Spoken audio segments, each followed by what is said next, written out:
কি অবস্থা বন্ধুরা, আজকের মুভিতে এমন একজন শারীরিক প্রতিবন্ধী মানুষের গল্প জানবো যে একটা অ্যাক্সিডেন্টের ফলে তার পুরো পরিবারকে হারিয়েছে। তবে সে বেঁচে গেলেও পঙ্গু হয়ে তার বাড়িতেই হুইল চেয়ারে বসেই তার জীবন কাটাতে হয়। কিন্তু এই পঙ্গু অবস্থাতে লোকটি তার বাড়িতে বসেই দুর্দান্ত এক মাস্টার প্ল্যান বানিয়ে একটি ব্যাংক ডাকাতি করে।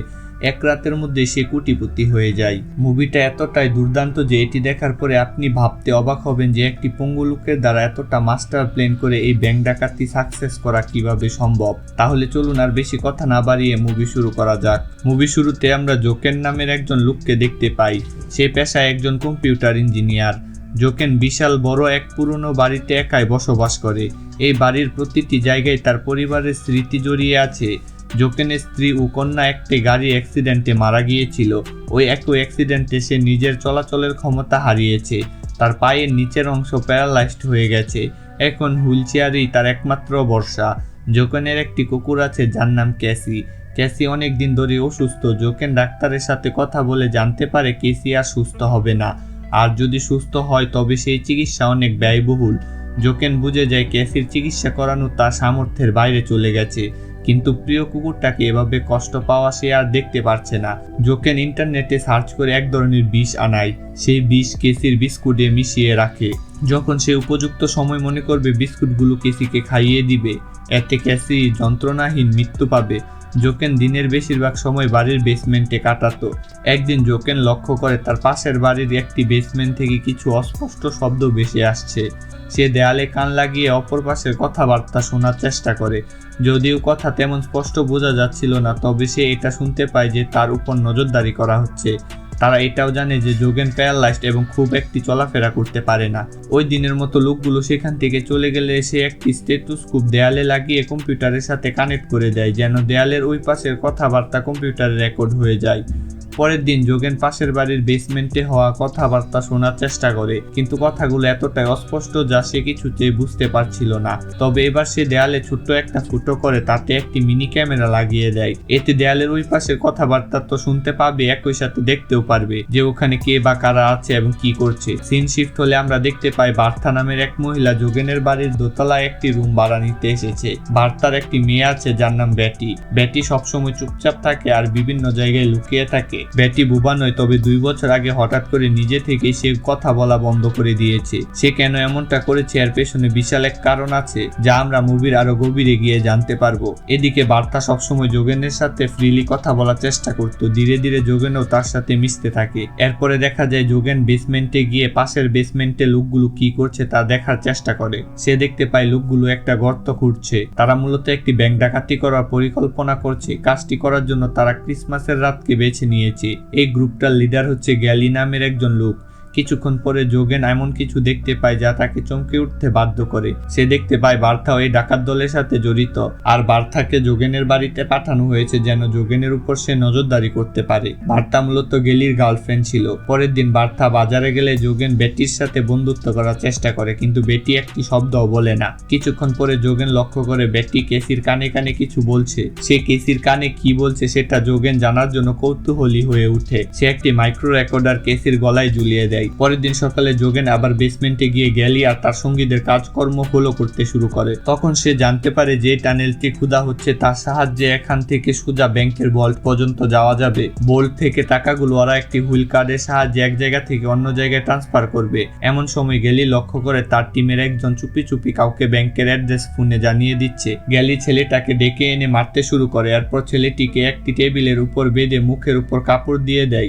এরপর একটি হাতুড়ি এনে একবারিতে ছেলেটিকে সেখানে খুন করে ফেলে। এই দৃশ্য দেখে জোকেনের কলিজা কেঁপে উঠে। সে প্রচন্ড ভয় পেয়ে যায়। সে যে পুলিশকে ফোন করে কমপ্লেন করবে সেই সাহসটুকু জোগাতে পারছিল না। এমন পরিস্থিতিতে জোকেন আরো অবাক করা তথ্য জানতে পারে, আসলে এই ডাকাত দলের সাথে একজন পুলিশ অফিসারও জড়িত। এই লাশ লুকানোর ব্যবস্থা ওই পুলিশ অফিসারই করবে। সেই হিসাবে পুলিশকে জানিয়েও তেমন কোনো লাভ হবে না। পরের সিনে দেখা যায় জোকেন ক্যাসির গলা থেকে মাইক্রো রেকর্ডার লাগানো ব্যান্ড খুলে নিয়েছে আর বার্থার ড্রিঙ্কে করা ঘুমের ওষুধ মিশিয়ে দেয়। ড্রিঙ্ক করে বার্থা অজ্ঞান হওয়া অবস্থায় চলে গেলে যোগেন তাকে খাটের সাথে বেঁধে ফেলে। এরপর যোগেন আবার বেসমেন্টে এসে গ্যালি আর তার সঙ্গীদের উপর নজরদারি করতে থাকে। এখানে সে জানতে পারে ওদের সাথে জড়িত সেই পুলিশ অফিসারের নাম হচ্ছে গার্ডম্যান। সে ওদেরকে 747 এবং 748 নাম্বার লকারে হাত দিতে নিষেধ করেছে। পরে সিনে দেখা যায় বার্থার জ্ঞান ফিরে এসেছে আর যোগেন তাকে খাবার খাওয়াচ্ছে। যোগেন বার্থাকে জিজ্ঞেস করে সে কেন এই ডাকাত দলকে সাহায্য করছে। যেহেতু আমরা আগে থেকে জানি যে গ্যালি বার্থার বয়ফ্রেন্ড, সেই কারণে সে গ্যালিকে সাহায্য করছিল। তবে বার্থার বিশ্বাস যে গ্যালি কঠিন কোনো অপরাধ করবে না, কারণ গ্যালি তাকে কথা দিয়েছে যে এটাই তার শেষ চুরি। এরপরে গ্যালি সাধারণ মানুষের মতো জীবনযাপন করবে। বার্থার কথা শুনে যোগেন তার ল্যাপটপ বের করে তাকে সেই ভিডিওটি দেখায় যেখানে গ্যালি তার টিম মেম্বারকে নির্মমভাবে খুন করছে। বার্থার চোখ থেকে জল গড়িয়ে পড়তে থাকে। সে যেন বিশ্বাসই করতে পারছে না যে গ্যালি এতটা নির্মম হতে পারে। এরপরে যোগান চলে আসে ব্যাটির কাছে। সে ব্যাটিকে থাকার জন্য তার মেয়ের রুমটা দিয়ে দেয়। এরপর সে বেসমেন্টে গিয়ে একটি পরিকল্পনা করতে থাকে যে কিভাবে হুইলকার থেকে সে কিছু টাকা সরিয়ে ফেলতে পারবে। যেহেতু টানেলে যাওয়ার সুড়ঙ্গ তার বেসমেন্টের ঠিক নিচেই হচ্ছে, সেহেতু সে ফ্লোরে একটি বিশাল ছিদ্র করে হুইলকার থেকে সহজে কিছু টাকা সরিয়ে ফেলতে পারবে। পরিকল্পনা অনুযায়ী সে ম্যাপিং করে রাখে। যোগেন তার পরিকল্পনা বার্থাকেও বলে, তবে বার্থা তাকে বলে যে তার এই পরিকল্পনা সফল হবে না, উল্টো সে গ্যালির হাতে ধরা পড়ে যাবে এবং তার জীবন হারাবে। যোগেন অবশ্য বার্থার কথা এতটা গুরুত্ব দেয় না। পরের দিন যোগেন আবার বেসমেন্টে গিয়ে ডাকাত দলের কথাবার্তা শুনতে থাকে। এখানে জানা যায় গ্যালির লোকেরা এতদিন ভুল ডিরেকশনে টানেলে যাওয়ার গর্ত করছিল। এই ভুলের কারণে তাদের কাজ তো বেড়েই গেছে, সাথে একদিনের পরিকল্পনা পিছিয়ে গেছে। পরিকল্পনা পরিবর্তনে যোগেনের কোনো মাথা ব্যথা ছিল না, বরং তার মাথা ব্যথা শুরু হয় তখন যখন সে দেখতে পায় গ্যালি এমন একটা হুইল কার্ড ব্যবহার করতে চলেছে যেটি ডাকনা সিস্টেমের। আগের হুইল কার্ডে ডাকনা ছিল না, ফলে যোগেন সহজে সেটা থেকে টাকা নিতে পারত। কিন্তু নতুন হুইল কার্ড থেকে টাকা নেওয়া সম্ভব নয়। যোগেন নিজের পরিকল্পনায় কিছুটা পরিবর্তন নিয়ে আসে। সে নিজের খোঁড়া গর্তে ঢুকে পড়ে আর উপর থেকে গর্তের মুখটা ঢেকে দেয় যেন বেসমেন্টের আলো গর্তে না আসে। এরপর সে সুড়ঙ্গের মধ্য দিয়ে যে পাইপলাইন গিয়েছে সেটার মাপ নেয়। এমন সময় সে লক্ষ্য করে গ্যালি তার এক সঙ্গীকে নিয়ে গর্তের ভিতরে আসছে। তাই যোগেন খুব সাবধানতার সাথে লুকিয়ে পড়ে, যার কারণে গ্যালি বুঝতেই পারে না যে গর্তে কেউ আছে। গ্যালি চলে যাওয়ার পরে যোগেন নিজের রুমে ফিরে আসে। রুমে ফিরে যোগেন দেখতে পায় বাড়িতে কিসি একা, বেটিকে কোথাও খুঁজে পাওয়া যাচ্ছে না। সে সন্দেহ করে হয়তো বেটি পাশের বাড়িতে ওই বেসমেন্টে চলে গেছে। শিওর হওয়ার জন্য যোগেন নিজের বেসমেন্টে চলে আসে আর কম্পিউটার স্ক্রিনে সে বেটিকে দেখতে পায়। বেটি ডাকাত দলের আস্তানায় গিয়ে জিনিসপত্র উলট পালট করছে। ঠিক তখনই গ্যালি তার সঙ্গ নিয়ে চলে এলে বেটি এক কোনায় চুপচাপ লুকিয়ে পড়ে। লুকিয়ে পড়ার আগে বেটি একজনের ঘড়ি তুলে পকেটে লুকিয়েছিল। এই লোক যখন গড়ি খুঁজছিল তখন সেখানে পুলিশ অফিসার গার্ডম্যান চলে আসে। গার্ডম্যান গ্যালিকে একটি লিস্ট দেয়। এই লিস্টে থাকা বোল্টগুলো একদমই হাত দেওয়া যাবে না, কেননা এই লকারগুলো ছুলে ইমার্জেন্সি অ্যালার্ম বেজে উঠবে আর এতে সকলেই ধরা পড়ে যাবে। গার্ডম্যান আরো বলে যে 155 নাম্বার লকার থেকে কিছু ডকুমেন্ট তাকে এনে দিতে হবে। কথাবার্তা শেষ হলে সবাই চলে গেলে বেটিও ফিরে আসে। যোগেন তাকে গর্ত থেকে উঠাতে সাহায্য করে। সে বেটির কাছ থেকে ওই গড়িটা নিয়ে নেয় যেটা ওই বাড়ির বেসমেন্ট থেকে এনেছিল। কিছুক্ষণ পরে বার্তার ফোনে গ্যালির কল আসে। বার্থা যদি কল রিসিভ না করে তাহলে গেলির মনে সন্দেহ তৈরি হবে, যা যোগেনের জন্য ক্ষতিকর হবে। সে বার্থাকে গেলির সাথে সুন্দর করে কথা বলতে বলে, কিন্তু সে রাজি হয় না। এবার বার্থাকে রাজি করানোর জন্য সে একটা রেকর্ড তাকে শোনায়। এই রেকর্ডে বেটির স্টেটমেন্ট ছিল। যোগেনের কুকুর কেসিকে বেটি বলেছিল তার সাথে কি কি ঘটেছে। গ্যালি অনেক আগে থেকে বেটিকে বাজেভাবে স্পর্শ করত। শুধু তাই নয়, প্রায় বার্থা বেটির আশেপাশে না থাকলে গ্যালি বেটির সাথে অনাচার করার চেষ্টা করত। তখন থেকে মূলত বেটি মেন্টাল শকে কথা বলা বন্ধ করে দেয়। এছাড়া ঘরের বিভিন্ন জায়গায় লুকিয়ে থাকার স্বভাবটা বেটির তখন থেকেই হয়েছে।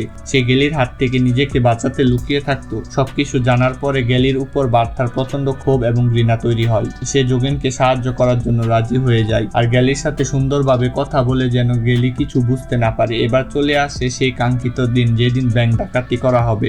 যোগেন নির্দিষ্ট সময়ের আগে টানেলে ঢুকে পড়ে। ডাকাত দলে লাগানো বোমা পাইপলাইনে লাগিয়ে দেয়। এরপরে সুড়ঙ্গ খুঁড়ে ব্যাংকের ভিতরে ঢুকে 748 নাম্বার লকার থেকে কিছু টাকা নিয়ে নেয়। অন্যদিকে গ্যালি তার টিম নিয়ে ব্যাংকে যাওয়ার জন্য প্রস্তুতি নেয়। সে পরিকল্পনা মতো বোমা ফাটিয়ে যায়, যার ফলে পানির পাইপলাইন ফেটে টানেলে পানি ঢুকতে শুরু করে। ওরা ব্যাংকে ঢুকে সব লকার থেকে টাকাগুলো বের করতে শুরু করে। কাজ শেষ করে ওরা যতক্ষণে ফিরছিল ততক্ষণে টানেলে প্রায় পানি ভরে গেছে। গ্যালি, তার ভাই আর তাদের পার্টনার আগে টাকার ব্যাগ নিয়ে টানেল থেকে বেরিয়ে আসে, কিন্তু তারা অন্য সদস্যদের বিন্দুমাত্র সাহায্য না করে ওরা উল্টো টাকা নিয়ে পালিয়ে যায়। টানেলে পানির পরিমাণ অতিরিক্ত বেড়ে যাওয়ায় ডাকাত দলের 2 সদস্য উল্টোমুখী হয়ে ব্যাংকে ফিরে যায়। যেহেতু তাদের হাতে অন্য অপশন ছিল না, আবার পানিতে সবকিছু ডুবে যাচ্ছিল, তাই তারা ওই লকারগুলো খুলতে শুরু করে যেগুলোতে সিকিউরিটি অ্যালার্ম লাগানো ছিল। লকারে হাত দিতে অ্যালার্ম বেজে উঠে, যার কারণে পুলিশও এই চুরি সম্পর্কে জানতে পেরে যায়। এত কিছুর মাঝে এক ডাকাত টানেলের মাঝে ফেসে যায়। সে কোনো দিকে যেতে পারছিল না। সে চিৎকার করতে শুরু করে। যোগেন ওই ডাকাতের আওয়াজ শুনতে পেয়ে তাকে সাহায্য করতে চায়, তবে তার এই ভালো মানুষের বিপদ ডেকে আনতে চলেছে। ওই ডাকাত যোগেনের সাহায্য তো নেয় না। সে চিৎকার করে গালিগালাজ করতে থাকে। এজন্য সে তাকে সাহায্য না করে রুমে ফিরে আসে। রুমে ফিরে যোগেন মেডিসিন দিয়ে পার্থাকে অজ্ঞান করে পুলিশ স্টেশনে চলে যায়।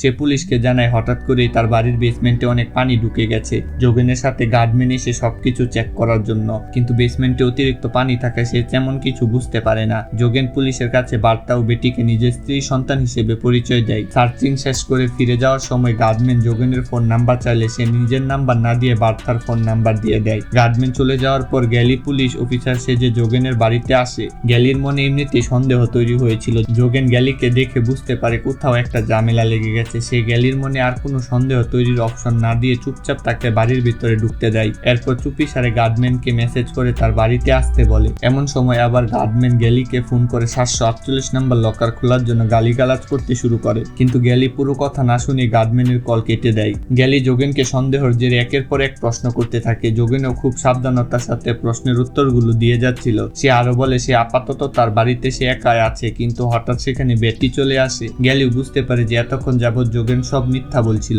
এরপর গ্যালি পিস্তল বের করে সেই রুমে আসে যেখানে বার্তা ছিল।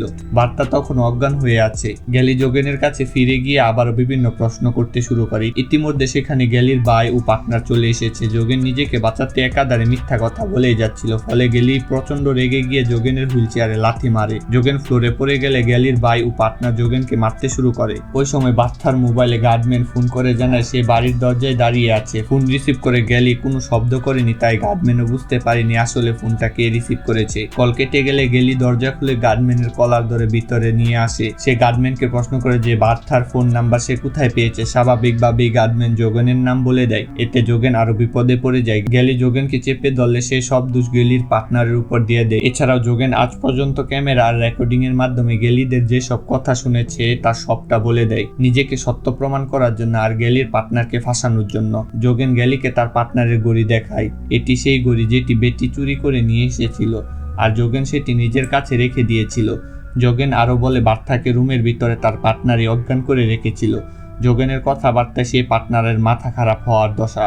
সে বুঝে গিয়েছিল তার সামনে অনেক বড় বিপদ, তাই আর রিস্ক না নিয়ে সে গ্যালি আর তার ভাইদের উপর গুলি চালাতে শুরু করে। পাল্টা আক্রমণে গ্যালি আর তার ভাইও তাকে গুলি করতে থাকে। কিছুক্ষণ গুলাগুলি হওয়ার পরে সেই পার্টনার আর গ্যালির ভাই সেখানে মারা যায়। ভাইকে হারিয়ে গ্যালি শোকাহত হয়ে পড়ে। ভাইয়ের লাশ বুকে নিয়ে যখন কাঁদছিল তখন সেখানে বার্তা এসে উপস্থিত হয়। সে পাশে পড়ে থাকা গ্যালির পার্টনারের পিস্তল তুলে গ্যালির কপারে বরাবর শুট করে। বার্তা গ্যালির থেকে নিজের মেয়ের সাথে হওয়া অন্যায়ের প্রতিশোধ নিয়েছে। সবকিছু যখন শেষ পর্যায়ে তখন গার্ডম্যান সিদ্ধান্ত নেয় সে যোগেনকে সাহায্য করবে। তাছাড়া যোগেনকে ফাঁসিয়ে তার আসলে কোনো উপকার হবে না, তাই সে গ্যালি, তার ভাই আর সেই পার্টনারের লাশ গুম করার সিদ্ধান্ত নেয়। 3টা লাশে সে নিজের গাড়ির ডিকিতে তুলে নেয়। তবে এই সাহায্যের বদলে গার্ডম্যান যোগেনের কাছে সে টাকাগুলো চায়, যেগুলো সে ব্যাংক থেকে চুরি করে এনেছিল। কিন্তু যোগেন তো কখনোই টাকাগুলো দেবে না। উল্টো গার্ডম্যান নিজে এই চুরির জালে ফেসে গিয়েছে, কারণ গার্ডম্যান যে এই ডাকাতির সঙ্গে জড়িত তার সব প্রমাণ যোগেনের কাছে আছে। এটা পুলিশের হাতে পড়লে গার্ডম্যানের শেষ বয়সটা জেলে কাটাতে হবে।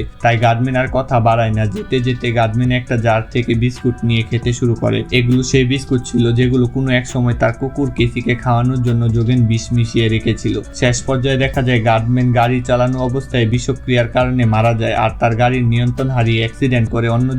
অন্যদিকে যোগেন বার্তা আর বেটিকে নিজের পরিবার হিসেবে গ্রহণ করার সিদ্ধান্ত নেয়। বাকিটা জীবন সে ওদের সাথে নিয়ে কাটিয়ে দেওয়ার সিদ্ধান্ত নেয়। এই সিনের মধ্য দিয়ে এখানে মুভিটা শেষ হয়ে যায়। মুভিটি কেমন লাগলো তা অবশ্যই কমেন্ট করে জানাবেন। আর এমন সব গল্প শুনতে আমাদের এই চ্যানেলটি এখনই সাবস্ক্রাইব করে দিবেন।